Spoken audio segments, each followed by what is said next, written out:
Hello बच्चों, let's read the question. The question says a disk rotates about its central axis starting from the rest, accelerates with constant angular acceleration.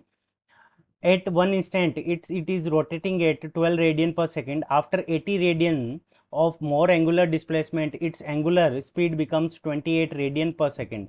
How much time seconds does the disk takes to complete the mentioned angular displacement of 80 radians? ठीक है बच्चों, हमें निकालना है कि 80 radiance के बाद में जब उसकी speed omega is equals to 28 radian per second हो जाती है तो उसमें टाइम कितना लग रहा है। ठीक है बच्चों, सो इस क्वेश्चन को करने के लिए हम क्या करेंगे, की कंसेप्ट अप्लाई करेंगे। की कंसेप्ट, ठीक है बच्चों।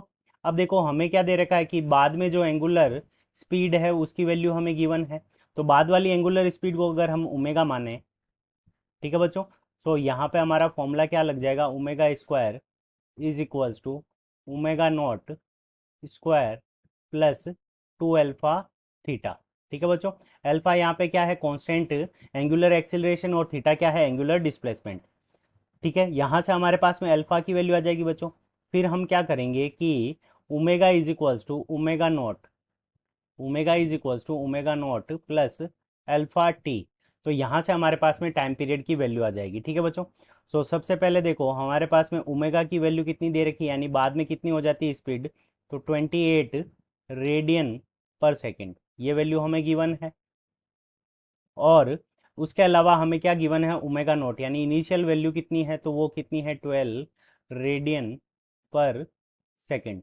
ठीक है बच्चों, तो ये वैल्यू भी हमें गिवन है। अल्फा की वैल्यू हमें नहीं गिवन, और थीटा हमें दे रखा है कि एंगुलर जो डिस्प्लेसमेंट हो रहा है वो कितना हो रहा है, 80 रेडियंस का एंगुलर डिस्प्लेसमेंट हो रहा है। ठीक है बच्चों, पहले हम क्या करते हैं कि वैल्यूज पुट करते हैं, उससे अल्फा की वैल्यू कैलकुलेट करते हैं।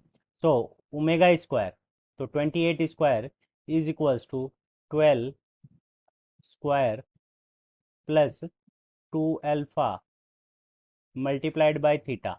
ठीक है बच्चों, तो ये वैल्यू कितनी है, थीटा की वैल्यू 80।